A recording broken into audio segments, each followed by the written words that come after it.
Hello everyone. So today we are discussing Atcoder's beginner contest 392 and we are discussing the second problem of it, so the B problem. So the problem statement states that we are given a sequence of m integers. So we are given an array of size m. So a1, a2, a3 up till a of m. Now each element of the array is an integer between 1 to n. So every a of I belongs from 1 to n, right? So every a of I is in the range of 1 to n. Now, all the elements of the array are distinct, right? So all of the A of I are distinct, right? That means there are no repetitions. What we need to do is we need to list all the integers from 1 to n which are not appearing in the array, and we have to print them in ascending order, right? So let's take an example. So we are given n equal to 10, meaning we are given numbers ranging from 1 to 10, right? And we are also given three numbers, right? How many numbers are we given? Three. So the three numbers are 3, 9, and 2. Now, what we need to do is we need to check from 1 to n. We are 1 to n means 10. We have to check for all numbers which are not present in the array, right? So as you can see, 1 is not present in the array, so we will print 1. 2 is present in the array, so we will not print 2, right? 2, we will not print 2. 3 is also present in the array, right? 3 is also present, so we will not print 3. We will print 4, yes, because 4 is not present. We will also print 5 because 5 is not present. We will print 6, we will print 7, we will print 8, but we will not print 9 because 9 is present in the array. So we will not print 9. And finally, we will print 10 because 10 is not present in the array. So how many numbers are we printing? So we are printing 7 numbers. So first of all, we will print the number 7, which is the count. And finally, we are printing all the numbers which are not present, right? So 1, 4, 5, 6, 7, 8, 10. 1, 4, 5, 6, 7, 8, 10. Is the problem statement clear? If you want to take the second example, you can also take the second example. So we are given numbers ranging from 1 to 6, right? The value of n is 6. We are also given 6 numbers. So we are given 6 numbers 1, 3, 5, 2, 4, 6. All right. Now we need to check from 1 to 6, which are all the numbers which are not present in the array. So as you can see, all the numbers are present in the array. So there are 0 numbers which are not present, right? So the answer for this case would be 0. Simple. Now last example, you can also run the last example. So the value of n is 9 and the value of m is 1. Means we are given numbers from the range of 1 to 9 and we are also given only one number. So the only number we are given is 9, right? As you can see, the only number we are given is 9. Now we need to check from the range 1 to 9 all the numbers which are not present in the array. So as you can see, 1, 2, 3, 4, 5, 6, 7 and 8. All of these numbers are not present, right? So we will print all of these numbers, right? And we also have to keep in mind that we have to print them in ascending order, right? So it is in increasing order, right? So 8 numbers are not present and all the numbers are printed. I hope so the problem statement is clear. Now, the extreme brute force of this question would be to traverse. We will traverse from 1 to n and we will check if the ith number is present in the array or not. If the ith number is present in the array or not. If it is present, we will not print it, right? So we will not use store it in the answer vector. If it is not present, then we will store it in an array called temp. So we are storing it in an array named temp. So we are storing it. We are using an extra space named temp variable. We are using a temp array. Sorry. So in C++, you can use a vector, and in Java you can use an array list, right, to store numbers, right? And finally, what we will do is we will print the size of temp. So we'll print the temp dot size, and we will also print all elements inside it. And finally, we will print all the elements inside of temp. So that is the very naive brute force of this question. So let's do the code for this. Let's quickly do the C++ code for it. So this is the basic C++ template. Now using namespace std, we forward that using namespace std. Now please read the input for note very carefully. We are given two numbers n and m, and we are given an array of size m, right? So first of all, we will make two numbers. So we will make two numbers int and m. We are inputting n and m. Now what I'm doing is I'm vectoring a vector of size m, right? And we are inputting the vector. So you can use an array as well, but it is convenient to use a vector. Now what we are doing is we are looping from every I from 1 to n, and what we are doing is we are checking if the ith number if I is present in the array or not. Can I say it like this? I is present or not, right? That is what we are checking. So what I've done is I've used a variable called flag. The initial value of flag is 0. Now we are traversing in the array, right? So we are traversing in the vector, and we're checking if the jth element is equal to I. This means that the ith element is present. That this means that I is present, right? So what I've done is I've changed the state of flag. So I've made flag equal to 1, and I've broken out of the for loop.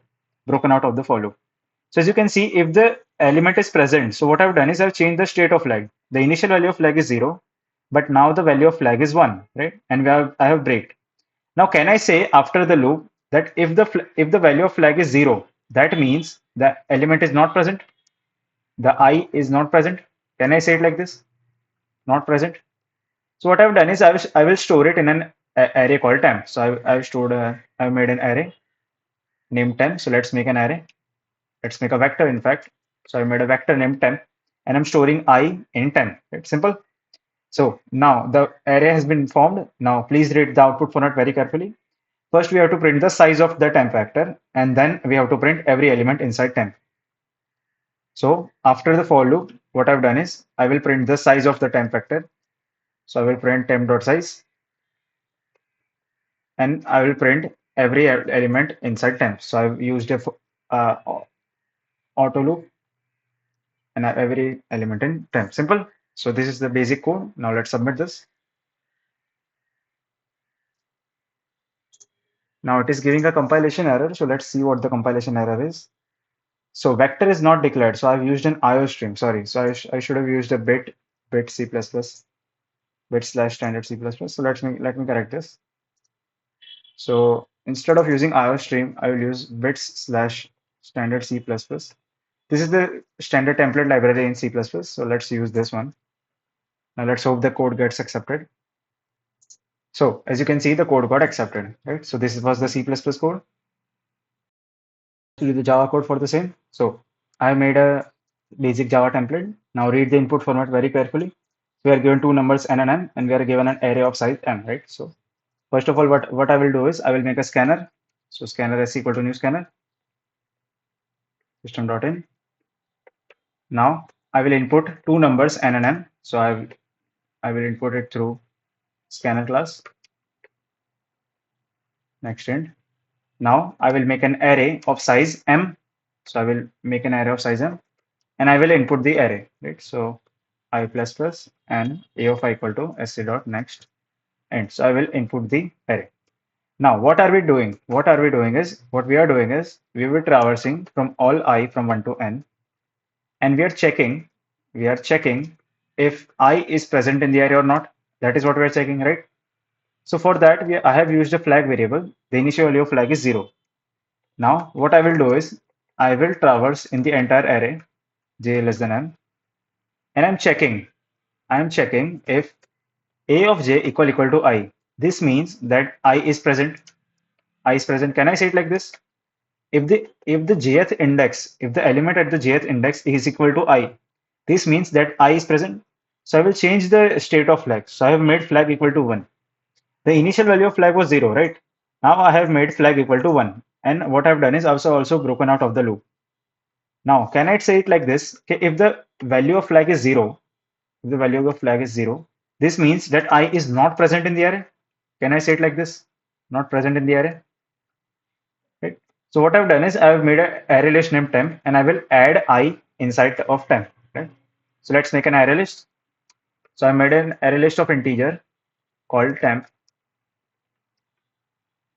and I will add I inside of temp. Right? So I will add temp.add I. So I is added inside of temp. So that temp vector is made. Now read the output format very carefully. We first have to print the size of temp, and then we have to print every element inside of temp, right? So what I will do is after the loop, I will print system.out.println. I will print the size of temp, so temp.size. And what I will do is I will traverse in the temp array. So I will traverse in the temp array. And what I will do is I will print every element of temp. Out.print. Now you must take care that we must not use println here, right? We cannot use println here. We must use only print, right? So we will print temp.getI, right? And all of these numbers are separated by space. So that's it. I have made the entire code. We are traversing in the array and we are checking if the ith number is present or not. If it is not present, then we will add it in temp and finally we are printing the temp vector. Let's submit this. Let's hope it gets submitted. So as you can see, my solution got submitted. Now, as you saw in the previous approach, the brute force approach, the time complexity of that approach was O of n square, right? Because we are O of not n square, O of n into m. Can we say it like this? Because we are using one loop of size n, and inside we are using another loop of size m. The total time complexity would be n into m. Now, this is not the optimal approach for this, and we are also using a space up. We are also using a space complexity of O of n, right?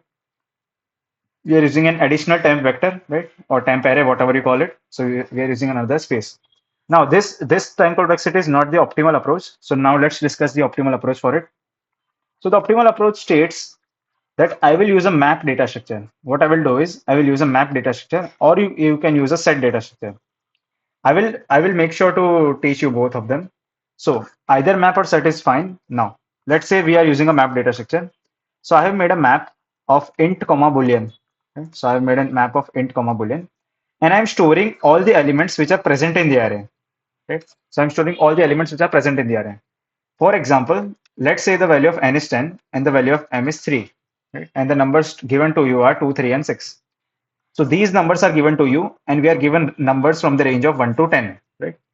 So what I've done is I have made a map data structure, and I will mark all of these values as true. What I will do is I will mark all of these values as true. Now, what I will do is I will traverse from 1 to n. I will traverse from 1 to n, and I will check if the ith value is marked as false. Is marked as false. That means the ith value is not present. Can I say it like this? For example, I will traverse from 1 to 10, right? So 1, 2, 3, 4, 5, 6, 7, 8, 9, and 10. Now I will check, is one marked as true? So I will see, as I can see, one is not marked as true, right? Only 2, 3, and 6 are marked as true. So one is not marked as true. So I will store it in temp vector, right? So we will store one. Now I will check if 2 is marked as false, right? So as I can see, 2 is not marked as false. 2 is marked as true. So I will not store it in temp vector. So we will not store 2. Now I will check for 3. Is 3 marked as false? No, 3 is marked as true. So we will not store it in temp vector, right? So 3 is not. Now 4 is not marked as true. So we will store it in temp vector. So we are storing 4. Now as you can see, 5 is also marked as false. So we will store 5. We will not mark 6 because 6 is present in the array, right? So we will not mark 6. We will mark 7, we will mark 8, we will mark 9, and we will mark 10. So simple approach. We will either use a map data structure or you can use a set data structure. You can also use the same thing for set. We are using find operation in set for C++ and contains operation in Java. So all of these functions check if the element is present in the set or not, right? So you can also use a set data structure. I will make sure to teach you both of them. So I will do the code for both of them. Now let's do the code for map data structure first. Now let's first do the C++ code of it. So I've made the basic template. Now what I have done is I have made a map data structure. So let's make a map data structure of int comma int. So I made an MP map. Now I will traverse in the array. So let's traverse in the array. And I will mark all a of I equal to true. So I have marked all a of I equal to true. Now what I will do is I have made a temp data structure, right? So in the previous approach, we have also made a temp data structure. And I will traverse for all I from 1 to n. And I will check if the value of I in the map is false. So if the value is false, then that means the number is not present. So I will push back I in temp. Simple. So that's it. This is the simple approach. Now, if either you can use this or the better approach would be to use the find function in the map. So map.find I is not equal to map.end, is equal to map.end, sorry, map.end. This means that I is not present. So temp is not present in the array. So we are, and finally what we are doing is we are printing the size of temp. So let's print temp.size. And we are also printing all the elements inside of temp, right? So I will use a for each loop and I will print all the elements inside of temp. It's simple. So let's submit this approach. Let's see if it works or not. So as you can see, this approach also got accepted. Let's quickly do the Java approach for the same. So I've made a basic template of it. Now I forgot to import the java.util library. So let's implement java.util.scanner. So what I will do is I will make a map data structure. So I made a map data structure of integer comma integer. Right? So I made an MP equal to new hash map. So I made a hash map. And what I will do is I will traverse for the entire array. I will actually use a map of int comma boolean.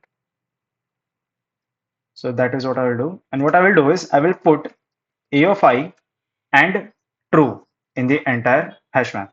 So I have put true against every a of I, right? So that is why I have made an hash map of integer comma boolean.